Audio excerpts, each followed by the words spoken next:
নমস্কার,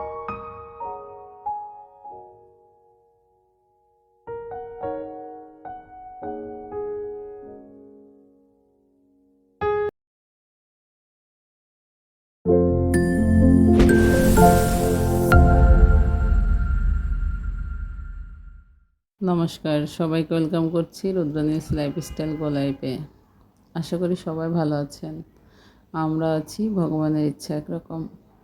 বরাবরের মতো আরও একটি নতুন ব্লগ নিয়ে হাজির হয়ে গিয়েছি আপনাদের মাঝে।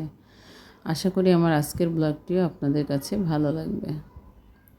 তো এই যে সকালবেলায় আমি স্যান্ডউইচ বানাতে চলে এসেছি রান্নাঘরে, কারণ রূপকথা স্কুলে আজ স্যান্ডউইচ নিয়ে যাবে, বায়না ধরেছে, কিন্তু স্যান্ডউইচের ব্রেড নাই। তো ও বলেছে যে যে ব্রেডটা আছে ঘরে ওটা দিয়ে বানিয়ে দাও। যাই হোক, এই যে আমি স্যান্ডউইচের প্রসেস শুরু করে দিয়েছি, আর ওদিকে রূপকথা রেডি হচ্ছে। একদম সাদামাঠাভাবে ঘরোয়া উপকরণ দিয়ে আমি স্যান্ডউইচটা বানাচ্ছি। এটা খেতে খুবই মজার, আপনারা অবশ্যই বাসায় ট্রাই করবেন।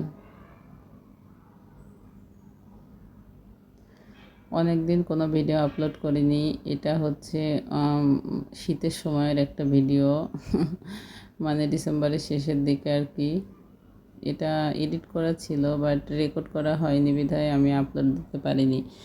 আর আমি ইদানিং খুবই রেগুলার হয়ে গিয়েছি ইউটিউব, ফেসবুক সব কিছুতেই, কেন জানি সময় করে উঠতে পারছি না। আর কেমন জানি ইচ্ছাটাও চলে গেছে। কী যে হয়েছে আমার, আমি নিজেও জানি না। তো এই যে দেখেন, মেয়োনিজ মাখিয়ে নিয়েছি, শসা আর গাজর, তার মধ্যে ডিম ভাজি করে দিয়েছি। বেশি কিছু না, আপনারা এভাবে করে দেখবেন, ভালো লাগবে। তবে এখানে স্যান্ডউইচের ব্রেডটা হলে বেশি ভালো হতো খেতে। তারপরেও রূপকথা বলেছে যে মা অনেক ভালো হয়েছিল খেতে।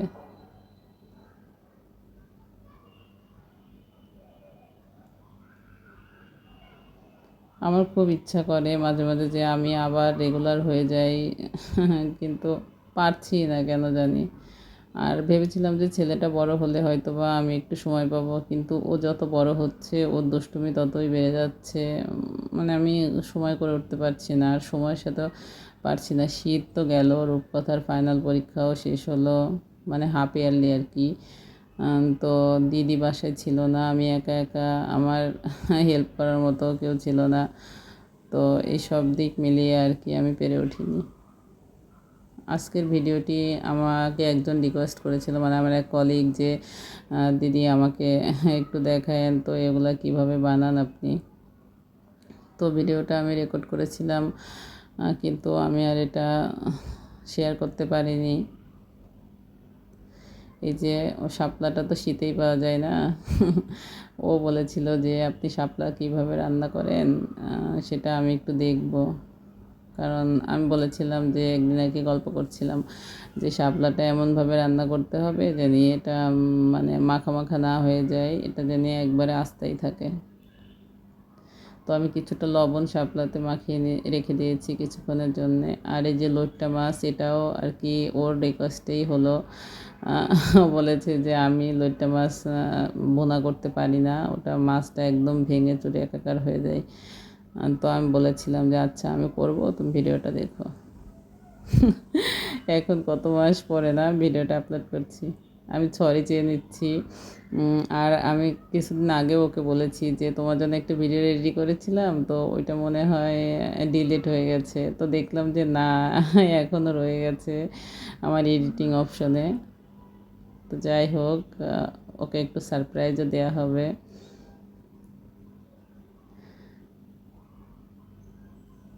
এই যে আমি এখন চটকে চটকে একবারে ধুয়ে নিচ্ছি সুন্দর করে, আর এখান থেকে একবারে চিপে আমি জলটা বের করে নিচ্ছি। আমি এই প্রসেসে করি, আপনারা কে কীভাবে করেন সেটা অবশ্যই শেয়ার করবেন। আর আমার আজকের ভিডিওটি যদি আপনাদের কাছে ভালো লেগে থাকে, ভিডিওতে একটি লাইক করতে ভুলবেন না। আর আপনি যদি আমার চ্যানেলে নতুন হয়ে থাকেন তো আমার চ্যানেলটি একটু সাবস্ক্রাইব করে রাখবেন। আর যদি আপনি ফেসবুক থেকে আমার ভিডিওটি দেখে থাকেন তো আমার পেজটাকে একটু ফলো দিয়ে রাখবেন। আপনি যদি কাজটি অলরেডি করে থাকেন আপনাকে অসংখ্য ধন্যবাদ। আমি এখানে সরিষা ফোড়ন দিয়ে করছি। সরিষা ফোড়ন দিয়েছি প্রথমে, তারপরে হচ্ছে পেঁয়াজ, কাঁচামরিচ এগুলো লবণ হলুদ দিয়ে একটু ভাজা ভাজা করে নিব। অবশ্যই সরিষাটা যখন ফুটে উঠবে তখন একটু একটা হাতা দিয়ে ঘষে দিতে হবে, মানে ভেঙে দিতে হবে আর কি। তো এই যে পেঁয়াজটা একটু ভাজা ভাজা করে আমি এর মধ্যে শাপলাগুলো দিয়ে দিয়েছি। এই ফোড়নের জন্যে না এটা স্বাদটা অনেকটাই বেড়ে যায়। ফোড়ন না দিলে একরকম লাগে, আর ফোড়ন দিলে একটু বেশি স্বাদ হয় আমার কাছে মনে হয়। আপনারা অবশ্যই সরিষা দিয়ে এটাকে ট্রাই করবেন।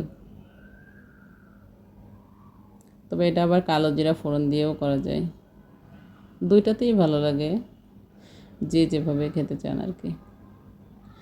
তো শাপলা ভাজাটা হয়ে গেছে, এখন আমি লটিয়া শুটকিটা হচ্ছে ভুনা করে নেব। এই জন্য আমি তেলে একটু কাঁচা জিরা ফোড়ন দিয়ে দিয়েছি, আর কাঁচামরিচ আমি আসলে এখানে সবটুকু শুকনো মরিচ ব্যবহার করব না, কারণ অতটা শুকনো মরিচ খেলে অনেক অ্যাসিডিটির প্রবলেম হয়। আর এই যে মশলা রেডি করে নিয়েছি, পেঁয়াজ রসুন আদা জিরা সবই দিয়েছি। পেঁয়াজ রসুনের পরিমাণটা একটু বেশি দিয়েছি, আদা জিরাটা একটু কম করে দিয়েছি। আর এই যে কাঁচামরিচটা যেহেতু দিয়েছি, সেখানে আমি শুকনো মরিচের গুঁড়াটা একটু অল্প দিয়েছি।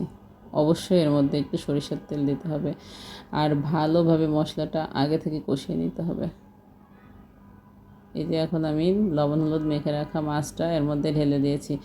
আর মাছটা দেওয়ার সাথে সাথেই তো আর গলে যায় না, তো অতক্ষণে আমি আর কি এটাকে ভালোভাবে নেড়ে চেড়ে মিশিয়ে তারপরে সামান্য একটু জল দিয়ে দিয়েছি।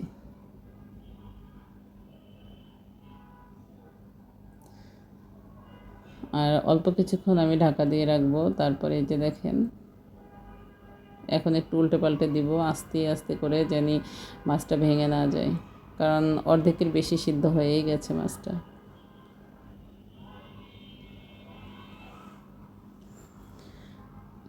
আপনারা এইভাবে করে দেখবেন, অবশ্যই ভালো লাগবে। আর যার জন্যে করেছি স্পেশালি সে তো অবশ্যই দেখবে, আর আমি চাই সে যেন একটু মনোযোগ দিয়েই দেখে।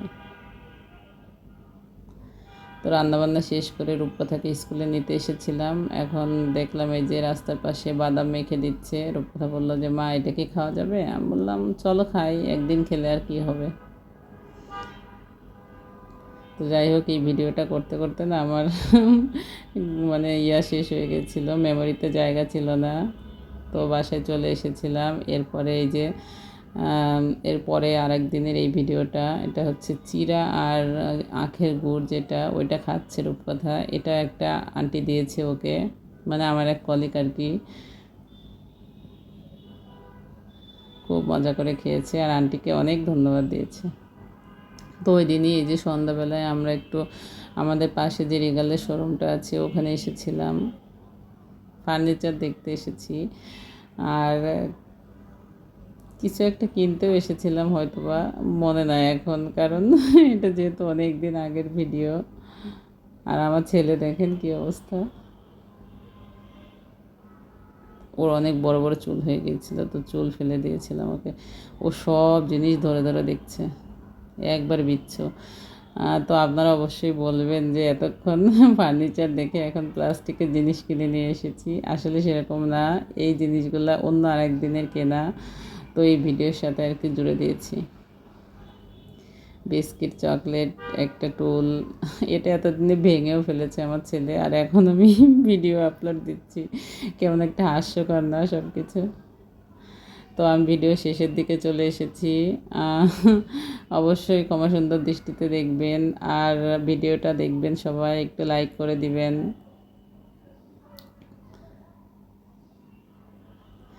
রূপকথার জন্মদিন ছিল, তো রূপকথা বললো যে আমি সবাইকে চকলেট গিফট করব, এই জন্য আর কি চকলেট নিয়ে এসেছিলাম। যাই হোক, আজকের মতো আমি বিদায় নিয়ে নিব। সবাই ভালো থাকবেন। আর আমার এই বিচ্ছুর অবস্থা দেখেন, সব কিছু খুলে দেখবে। আবার দিদিভাইকে একটু খাইয়ে দিচ্ছে, মানে কোটোটা খুলতে পারেনি। তো আজকের মতো বিদায় নিচ্ছি, ভালো থাকবেন।